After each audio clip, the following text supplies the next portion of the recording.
ከቅድስት ሀገር ኢትዮጵያ ርቃችሁ ያላችሁ እንዲሁም በሀገር ውስጥ የምትገኙ መንገዳችሁን አቅኑ፣ መልካሙን ነገር ፈልጉ፣ ወደ ጥፋት የሚወስደውን መንገድ ሽሹ፣ ውድቀት እንዳያገኛችሁ በማስተዋል ተራመዱ። ብዙዎች ሳያስተውሉ ተጉዘው ሳሩን እንጂ ገደሉን ሳያዩ ወድቀዋልና የእናንተም ዕጣ ፈንታ ከእነርሱ እንዳንዱ እንዳይሆን ፍሩ። ከሰፊው መንገድ ይልቅ በጠባቧ መንገድ መጓዝን ምረጡ። ዘመኑ ይከፋል፣ ሰላም ይጠፋል፣ ምሕረት ከአምላክ ዘንድ ወደ ሰውም አትመጣም። ስለዚህም ልብ በሉ፣ ዘመኑ ማለቁን፣ ስምንተኛው ሺህ መፈጸሙን አስተውሉ። ምሕረትን ለማግኘት ፍጠኑ፣ አለበለዚያ ግን ሳታስቡ ትጠፋላችሁ። ምንም መልካም ነገር አይገጥማችሁም። የተስፋውን ቃል ዘንግታችሁ የእግዚአብሔርን ቃል አቃላችኋልና በገዛ ፍቃዳችሁ እድል ፈንታችሁን ታጎድላላችሁ። የኢትዮጵያን ትንሣኤ የምትጠባበቁ ግን ይህንን እወቁ። አስቀድሞ ክፉ መከራ የጭንቅ ጊዜ ይሆናል። ሕዝቦች ይራባሉ፣ ይጠማሉ፣ ጦርነት ይከሰታል፣ ፍቅር ይጠፋል፣ ወንድም ወንድሙ ላይ ይነሳል። የሚመራትን መሪ ሀገሪቷንና ሕዝቦቿን ይበድላል።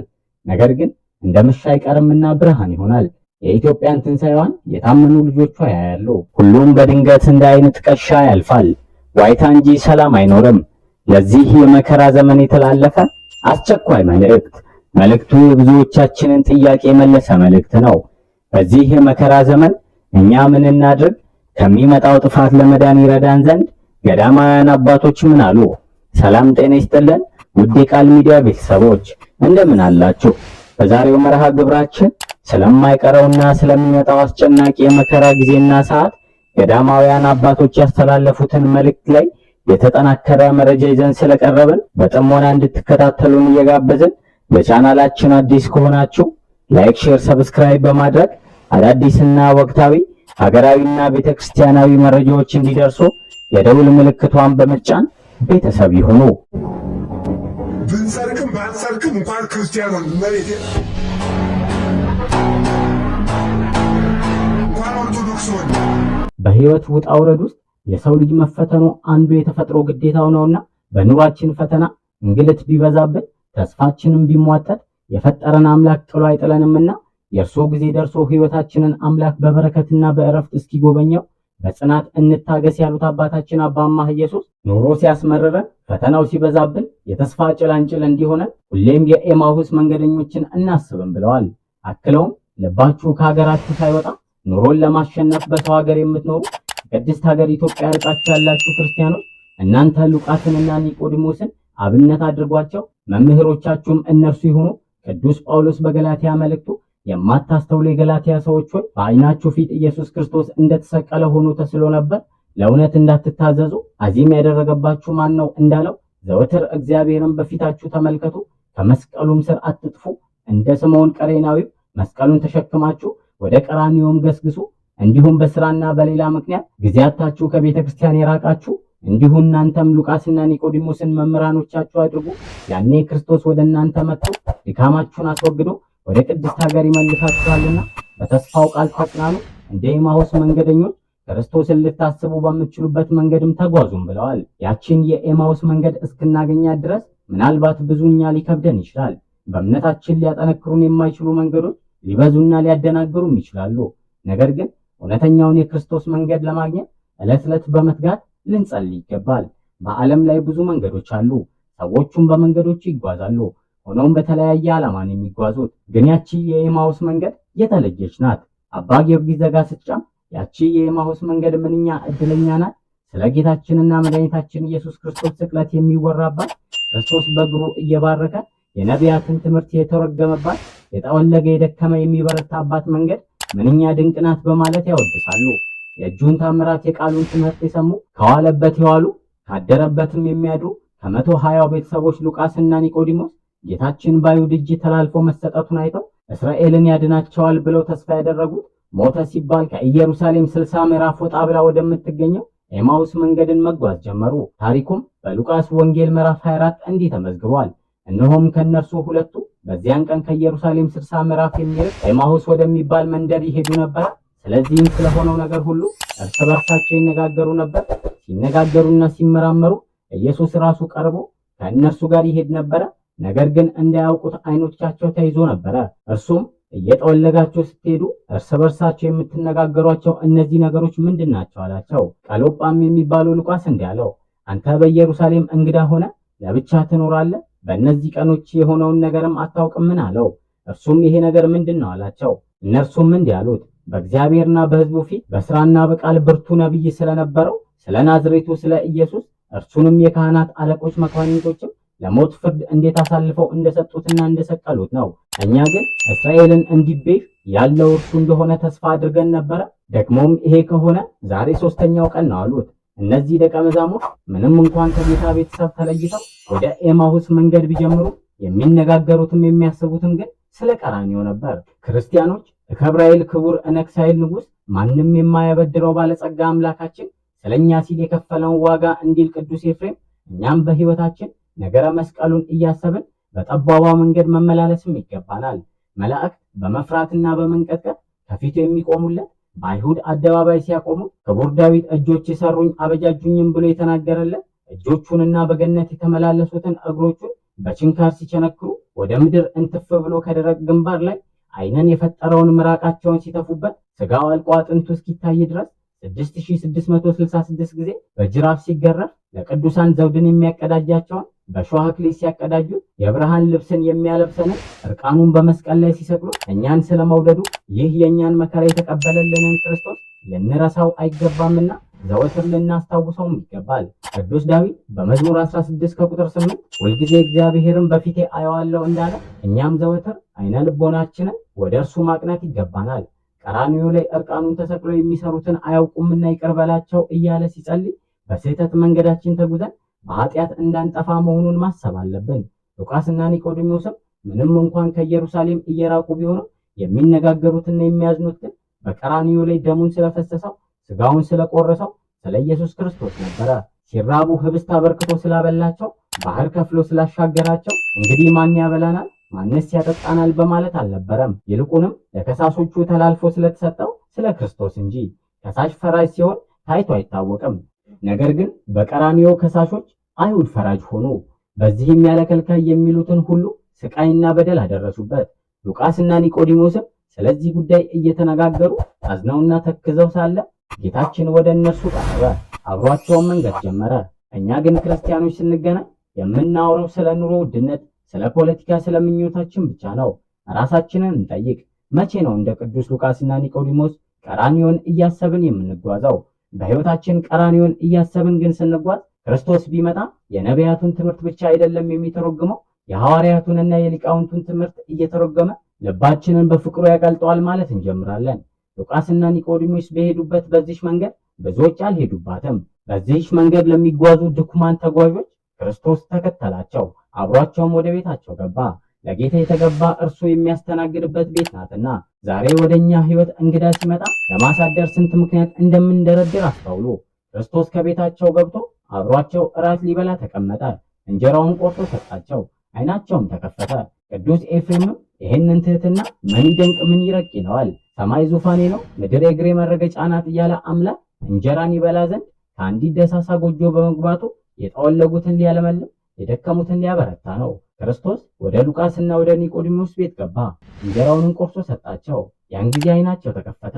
በመንገድ ሲያወሩለት የነበረው የነቢያቱን ትንቢት እየተረጎመ ልባቸውንም ሲያቃጥለው የነበረው አንተ በዚች ምድር እንግዳ ነህን በማለት ሲመልሱለት የነበረው ክርስቶስ እንደሆነም አወቁ። ዛሬ ላይ በእውነት ክርስቶስን የማያውቅ ሰው እጅግ ብዙ ነው። ሉቃስና ኒቆዲሞስም እርሱ እንደሆነ ሲያውቁ ወደ ኢየሩሳሌም ተመለሱ። የትንሣኤው ብርሃንን የምስራች አብሳሪዎችም ሆኑ። የትንሣኤያችን በኩር ሞትን ድል አድርጎ እንደተነሳ ለደቀ መዛሙርቱም ተናገሩ። ታዲያን ዛሬ ላይ የኛ ዓይን አልታወረምን?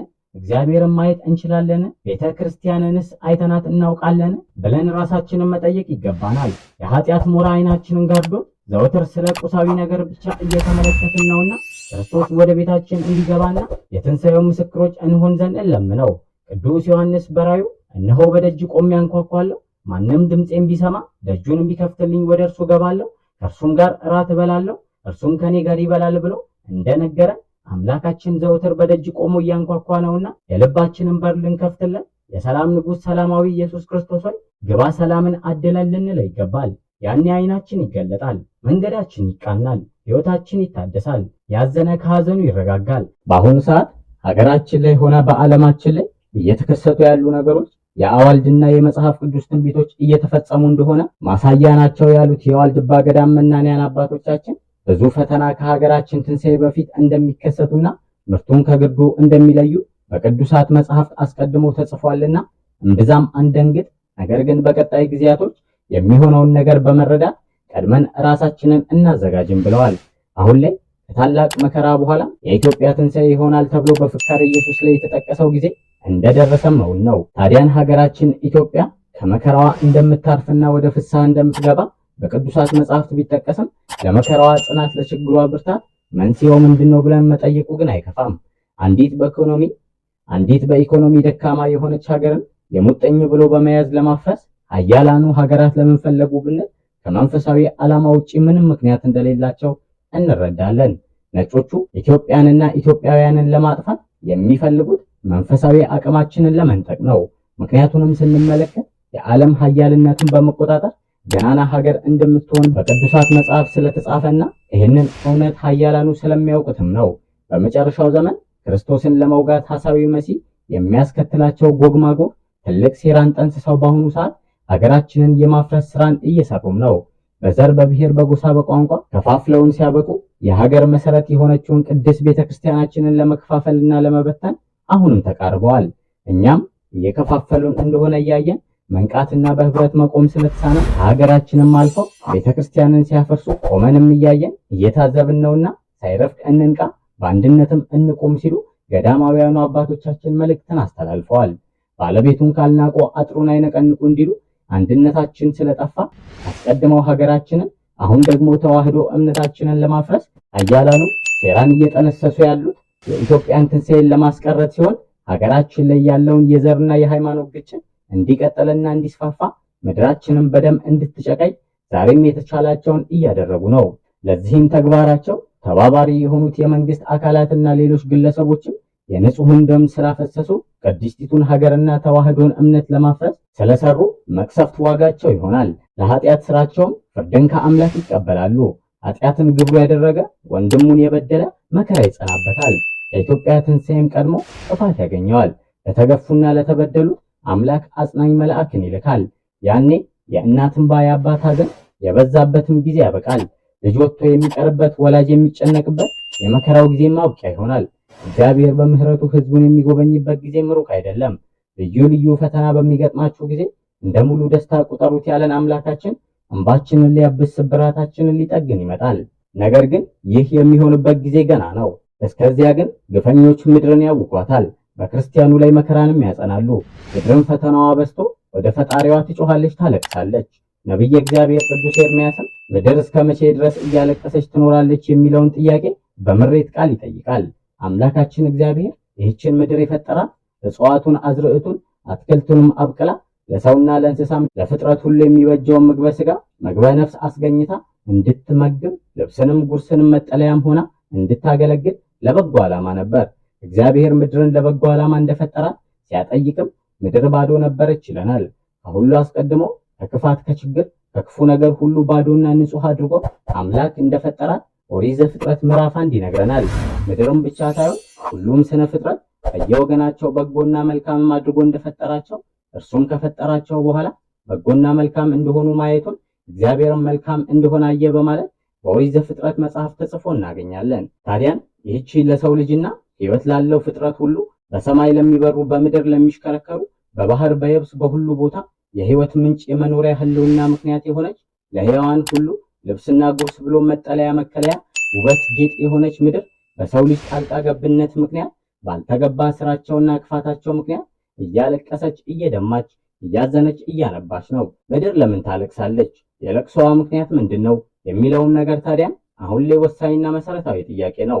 ምድር ለምን እንደምታለቅስ፣ ይህንን ለቅሶዋን ለምን እንደዚህ መቋጫ ማብቂያ እንዳጣ፣ እስከ መቼ ድረስ እንደሚዘልቅ ነብዩ ኤርምያስ ሲጠይቅና ምክንያቱንም በትንቢተ ኤርምያስ ምዕራፍ 12 ከቁጥር 4 ሲያብራራው በእርሷም በሚኖሩ ሰዎች ክፋት የምድረ በዳው ሳር ደረቀ፣ አዕዋፋትና እንስሳት አለቁ በማለት መንስኤውን ያስቀምጣል። እንዲሁም ግብረ ሕማማት መጽሐፍ የነብዩ ኤርምያስን ምድር ለምን ታለቅሳለች የሚለውን ጥያቄ ሲመልስልን ጻድቁን ሰው ኑ እንግደለው አሉ፣ ለእኛ ጭንቅ ሆኖብናልና ስራዎቻችንን ይቃወማልና አሉ በማለት ምድር ለምን እንደተበላሸች ያስረዳናል።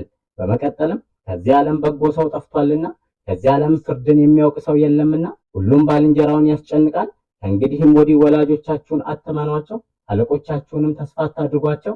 አጠገቤ የምትተኛውን ሚስትህን ተጠበቅ። ልጅ አባቱን ያዋርዳል፣ ሴት ልጅም በእናቷ ላይ በጠላትነት ትነሳለች በማለት ያብራራል። በመጽሐፈ ሄኖክ ምዕራፍ 7 ቁጥር 31 የዝናብ ውሃን እየጠጣች የበረሃውን ሳር እጽዋቱን፣ አዝርዕቱን፣ አትክልቱን እንድታበቀል እንድታለመልም ያማረውንም የተወደደውንም ፍሬ የምታፈራ ለሰውም ለእንስሳም ምግብና መኖሪያ እንድትሆን በበረከት ተሞልታ የተፈጠረችዋ መልካም ምድር ከሰዎች ክፋት የተነሳ እንደምታለቅስ መጽሐፉ ያስረዳናል። የተባረከች ሁለመናዋ እንጨቶቿም የተመላች ምድር ብሎ ሄኖክ የጠራት ምድር ለምን እንደምታለቅስ ግልጽ ነው። በረከቷን በጠገቡና በእርሷ ላይ በሚኖሩባት ሰዎች ምክንያት ከእርሷ በልተውና ጠጥተው ለብሰውና ተጫምተው በሚኖሩ ሰዎች ክፋት ምክንያት ዛሬም ምድር እያለቀሰች ነው። በዚህም የተነሳ የምድረ በዳው ሳር ደረቀ፣ አዕዋፋትና እንስሳት ሁሉ አለቁ። ምድር ጸጋዋና ልብሷን አጣች። በውሃ ፋንታ በዝናቡ ፋንታ የሰው ደምን እንድትጠጣም ተገደደች። ክፉዎችና ተንኮለኞች በክፋታቸው መንገድ ያልሄደውን ክፉ ግብራቸውንም የተቃወመውን ንጹሑን ጻድቁን እንግደለው ተባባሉ። ገድለውም ጣሉት፣ ደሙንም አፈሰሱ። ምድርም የጻድቁን ሰው ደም ጠጣች። ስለዚህም በዚህ ዓለም በጎ ሰው ጠፍቷልና ፍርድንም የሚያውቅ የለምና ሁሉም በወዳጁ በባልንጀራው ላይ አስጨናቂ ሆኗልና የሚታመን ወዳጅ ተስፋ የሚደረግበት አለቃም የለምና አካል የተባለች ሚስት በባሏ ላይ የአብራክ ክፋይ የምትሆን የሚሆን ልጅ በወላጆቹ ላይ በጠላትነት ተነስተዋልና ለአባትም ለእናትም ውርደት ኀፍረትም ሆነዋልና ምድር ታለቅሳለች። የጻድቁን ሰው ደም ሳትፈልግ በመጠጣቷ እግዚአብሔር ተቆጥቷልና ምድር ታለቅሳለች። በቃየል ምክንያት የአቤልን የጻድቁን ደም ስለጠጣች በየዘመኑ የነቢያቱን የቅዱሳኑን ሁሉ ደም ስለጠጣች እግዚአብሔር ተቆጥቷልና አሁንም ድረስ የምስኪኑ ደም በየቦታው እየፈሰሰ ነውና ምድር ታለቅሳለች። በመዝሙረ ዳዊት መዝሙር 17 ከቁጥር 7 ከእግዚአብሔር ቁጣ የተነሳ ምድር ተንቀጠቀጠች ተናወጠችም፣ ተራሮችም መሰረቶች ተነቃነቁ፣ እግዚአብሔር ተቆጥቷልና ተንቀጠቀጡ እንዳለ ቅዱስ ዳዊት ከቁጣው ትኩሳት የተነሳ ስለምትናወጥ፣ ስለምትንቀጠቀጥ፣ ስለምትነቃነቅ፣ ስለምትጨነቅ ዘወትር ምድር ትጨነቃለች። በመጽሐፈ ኢዮብ ምዕራፍ 16 ከቁጥር 18 እንዲሁም በራእይ መጽሐፍ ምዕራፍ 5 እንደተጻፈው ቅዱሳን ዘወትር ምድር ሆይ ደሜን አትክደኝ፣ ለጩኸቴም ማረፊያ አይሁን፣ አሁንም እነሆ ምስክሬ በሰማይ አለ፣ የሚመሰክርልኝ በአርያም ነው ይሏታልና ምድር ታለቅሳለች፣ ያለማቋረጥም ታነባለች። ታዲያን በእኛም ጊዜ ለመልካም የተፈጠረችዋ ምድር በእኛ ግፍና በደል ምክንያት ዛሬም እያለቀሰች ነው። ታዲያን እስከ መቼ ታለቅሳለች? ሰዎች ከክፋታቸው የሚመለሱት መቼ ነው? የምድረ በዳ ሳርስ እስከ መቼ ደርቆ ይቀጥላል? አዕዋፋትና እንስሳት እስከ መቼ ያልቃሉ? እግዚአብሔርስ ምድርን እስከ መቼ ነው የሚቆጣት? ማብቂያውስ መቼ ነው ብለን ብንጠይቅ መልሱ ንስሐ ስንገባና ከኃጢአት ስራችን ስንመለስ ነው። ስለዚህም ዛሬም ሳይረፍድ የአምላካችንን ቃል ሰምተን ልባችንን መልሰንና በንስሐ ታጥበን አባቶች ኑሩ በሚሉ መንገድ እየኖርን የዋልድባ መናንያን አባቶቻችን የዘመን ፍጻሜ ስለሆነው ስለ 8ኛው ሺህ በራእይ ታይቷቸው በምድር ላይ ይከሰታል ያሏቸውን ነገሮች ከዚህ በማስከተል እንደወረደ በዝርዝር የምናቀርብ ሲሆን አንዳንድ ክስተቶችም ለምልክት እንዲሆን በአሁኑ ሰዓት እየተከሰቱ ነውና ራሳችንን ለንስሐ እናዘጋጅ። መናንያኑ በዚያን ጊዜ በእናታቸው ማህፀን ሳሉ የሚጮሁ ውሾች ይወለዳሉና ተጠንቀቁ ያሉን ሲሆን ውሾች የተባሉት ውሾች አይደሉም፣ በመጨረሻው ዘመን የሚወለዱ ሕፃናት ናቸው። በዚያን ዘመን የሚወለዱ ሕፃናት ቃላቸውን ከፍ ያደርጋሉ፣ በወላጆቻቸውም ላይ ይነሳሉ፣ ለወላጆቻቸውም አይታዘዙም፣ አባት እናታቸውን አያከብሩም። እናንተ የመናገር ችሎታ የላችሁምና እኛ እንናገር ዘንድ ነገራችንን አታሰናክሉብን ይሏቸዋል። ሞትንም አያስቡም፣ ሕሊናም አእምሮም የጎደላቸው መንፈሰ እግዚአብሔር የተለያቸው ይሆናሉ። እግዚአብሔር ኃጢአታቸውን ስለታገሳቸው እንደሌለም ይቆጥሩታል።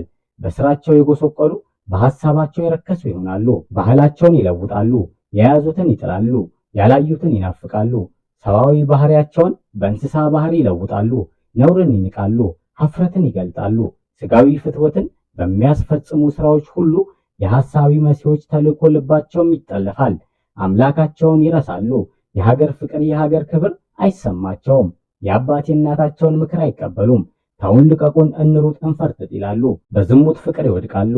በየሸለቆውና በየጎጡ እንደ በግ ታጉረው ጨለማን ለብሰው የሚፈጽሙት ተግባር ከሰዶምና ከጎሞራ ሰዎች ግብር የተለየም አይሆንም። የሚያደርጉትን አያውቁምና እግዚአብሔርንም አያስተውልም ይላሉ። የሚመለከታቸውም አይመስላቸውም። እርሱ ግን ከሰማይ ሆኖ ይሳለቅባቸዋል፣ ይስቅባቸዋልም። በመዓቱም ያውቃቸዋል። በክፉ ምግባራቸው ምክንያት ዕድሜያቸውም ያጥራል። በወጣትነት ዘመናቸውም ይቀሰፋሉ፣ ፈጥነውም ይጠፋሉ።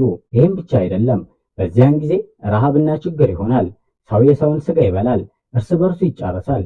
ብዙዎችም ሰዎች እንደ እንስሳ ያስባሉ፣ ሥጋዬንም ደሜንም ያረክሳሉ፣ ምስጢሬንም ሁሉ ይገልጣሉ።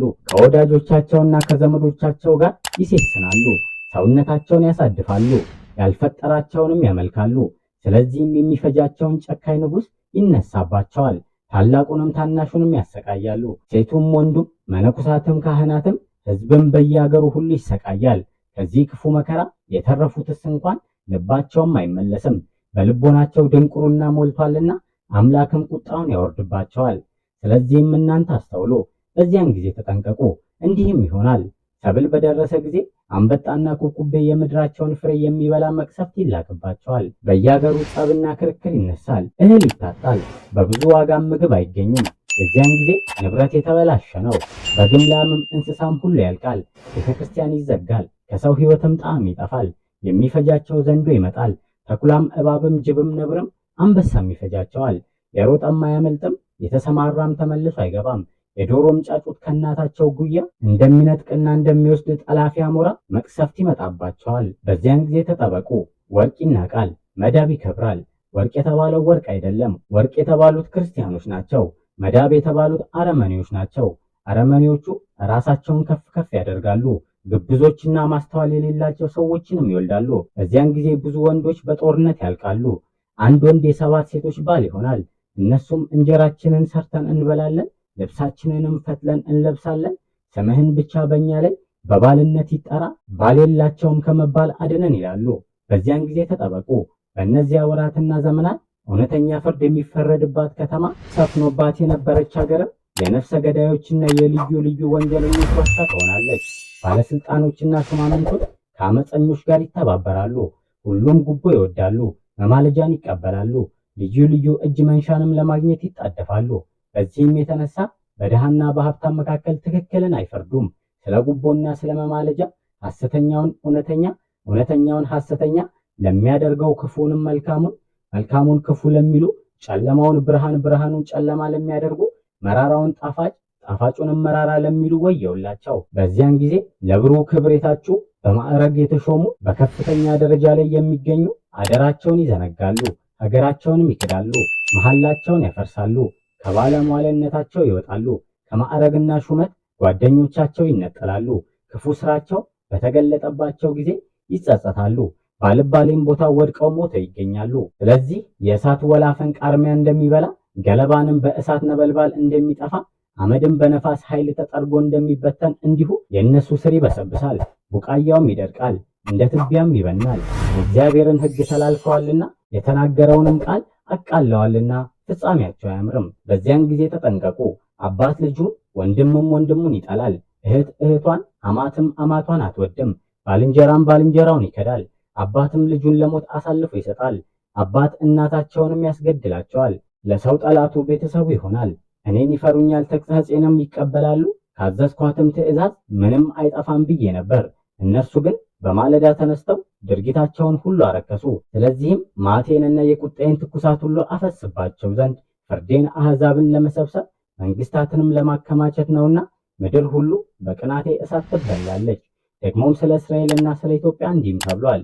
ከጉባኤው እርቀው የሚያዝኑትን ከአንቺም የሆኑትን እሰበስባለሁ፣ የተጣለችውንም አነሳታለሁ። ባፈሩባትም ምድር ሁሉ ላይ ለምስጋናና ለከበረ ስምም አደርጋቸዋለሁ። ስድብ እንደ ሸክም ከብዶባቸው ነበር።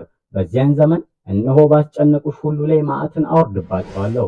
በዚያን ዘመን እሰበስባቸዋለሁ። ምርኳቸውንም በዓይናቸው ፊት በመለስኩ ጊዜ በምድር አሕዛብ ሁሉ መካከል ለከበረ ስምና ለምስጋና አደርጋቸዋለሁ።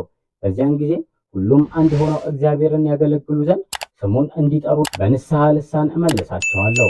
ከኢትዮጵያ ወንዞች ማዶ የሚማልዱ የተበተኑትን ሴቶች ልጆችን ቁርባኔንም ያመጡልኛል። በዚያን ጊዜ እየታበዩ የሚፎክሩትን ከመካከልሽ አወጣለሁ። አንቺም በቅዱሱ ተራራዬ ዳግመኛ አትኮሪምና በዚያን ቀን በእኔ ላይ ተላልፈሽ በሰራሹ ሥራ ሁሉ አትፈሪም። በመካከልሽም የዋህና ትሑት ሕዝብን አስቀራለሁ፣ በእግዚአብሔርም ስም ይታመናሉ።